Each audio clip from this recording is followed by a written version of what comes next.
எனக்கு ரொம்ப ரொம்ப சந்தோஷம். ஏன் அப்படின்றத சொல்லிடுறேன். ஒரு ப்ரொடக்ஷன் ஹவுஸ் அப்படின்றது வந்து ஒரு ஒரு படம் பண்ணுறது அப்படின்றத தாண்டி பல கனவுகளை ஸ்க்ரீனில் கொண்டு வரதுன்றது அவ்வளோ பெரிய ரெஸ்பான்சிபிலிட்டி, அவ்வளோ ப்ரெஷரோடு செய்கிற வேலை. ரவிமோகன் சார், அவர் எனக்கு என்ன சொல்கிற மாதிரி தான், நான் ரொம்ப க்ளோஸ் ஃப்ரெண்ட்லாம் கிடையாது, நான் சாருன்னு தான் கூப்பிடுவேன். நான் ரொம்ப சீனியர் அவர் எனக்கு.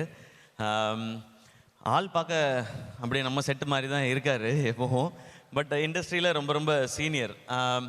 அவர் வந்து நான் பராசக்தி பண்ணும்பொழுது தான் அவரோட அதிகமாக நாங்கள் ரெண்டு பேரும் பழகிறதுக்கான வாய்ப்பு. Very sweet. எப்படி நான் இதுக்கு முன்னாடி அவர் நினச்சிருந்தேனோ, ஒரு படங்கள் பார்த்து நம்ம என்ன நினச்சிருந்தோமோ அப்படி தான் இருக்கார் அவர்.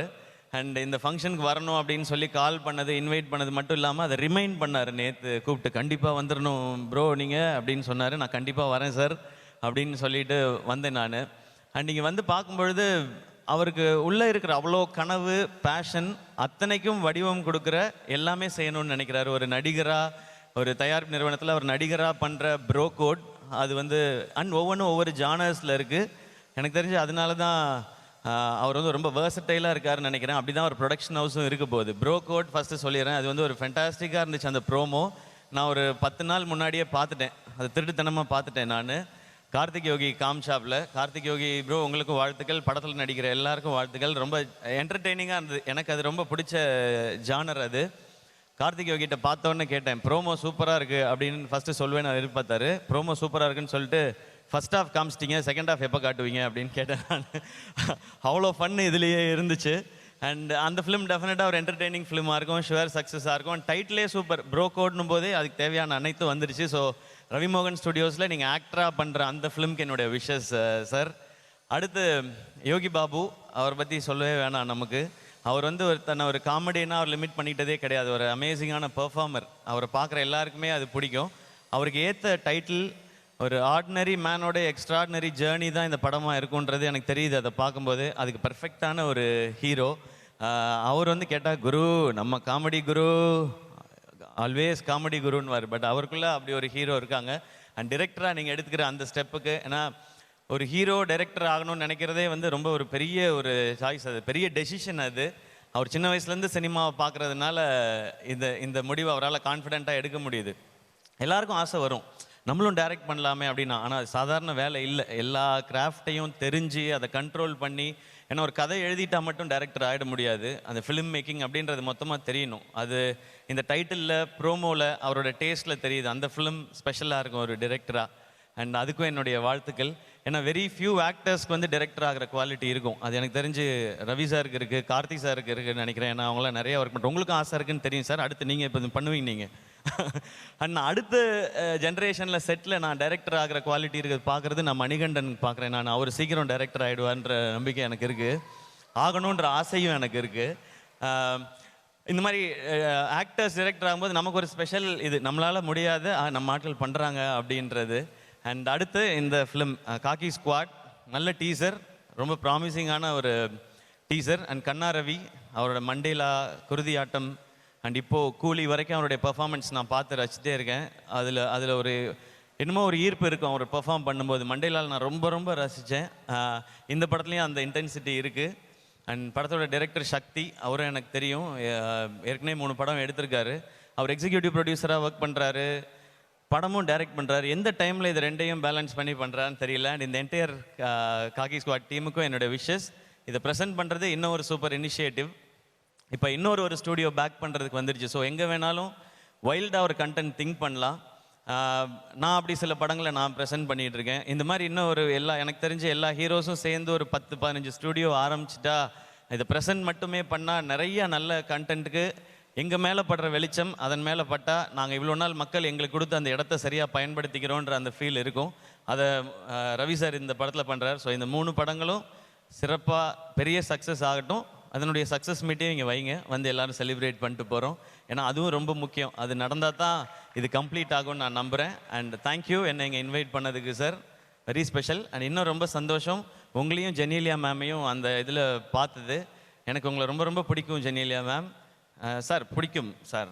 Ritesh sir, I like sir, don't mistake sir. Sir you have to like sir.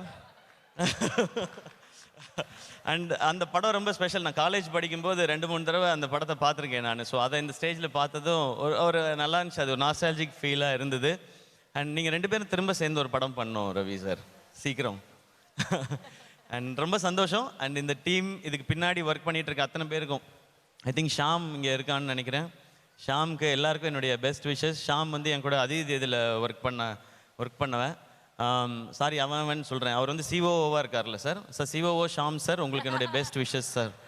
Yes sir, எல்லாருக்கும் பெஸ்ட் விஷஸ். இது சூப்பராக வரும், எனக்கு ரொம்ப சந்தோஷமாக இருக்குது. அண்ட் எல்லா டைட்டில்லையும் ஒரு பாசிட்டிவ் இருக்குது, ஒரு கமர்ஷியல் வேல்யூவும் இருக்குது அதில். அண்ட் காசு ரொம்ப ரொம்ப முக்கியம் ப்ரொடியூசருக்கு, அது நிறையவே கிடைக்கணும், அதான் என்னுடைய ஆசை.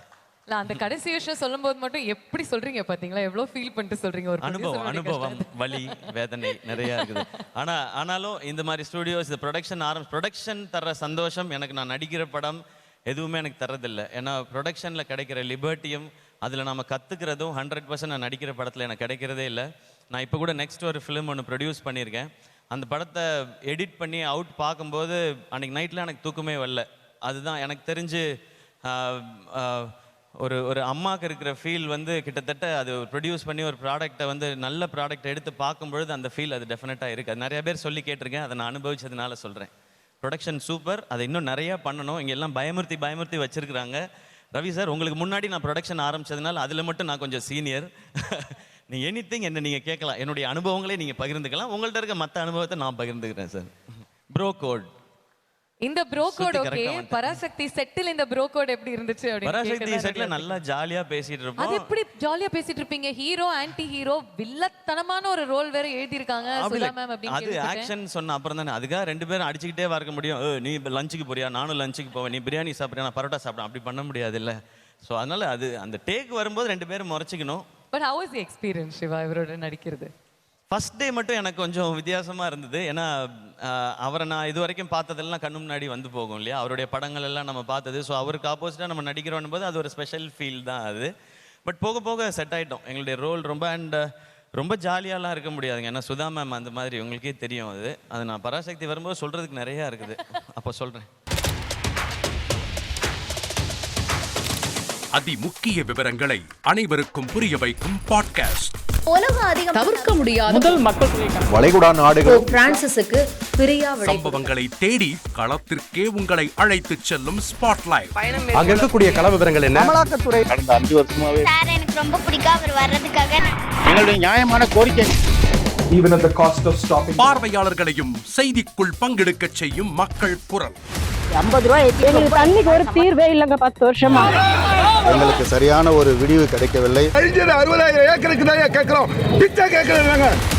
புத்தம் புதிதாக வித்தியாசமாக ஹெலிகாப்டர்களின் உதவி என்ன படிக்கலாம்ன்றதுல பேரண்ட்ஸும் என்கரேஜ் பண்ணணும், ஸ்டூடெண்ட்ஸும் தேர்வு செஞ்சு. எனக்கும் சீமானனுக்கும் பெரிய வித்தியாசம் இல்லைங்க. ஒரு பாயிண்டா சொல்லணும். உங்களுக்கான தலைவர்களை பொழுதுபோக்கு தளத்தில் தேடாதீர்கள், போராட்ட களத்தில் தேடுங்கள். அனைத்தும் உங்களுக்காக. எப்போதும் இணைந்திருங்கள் தந்தி டிவியுடன்.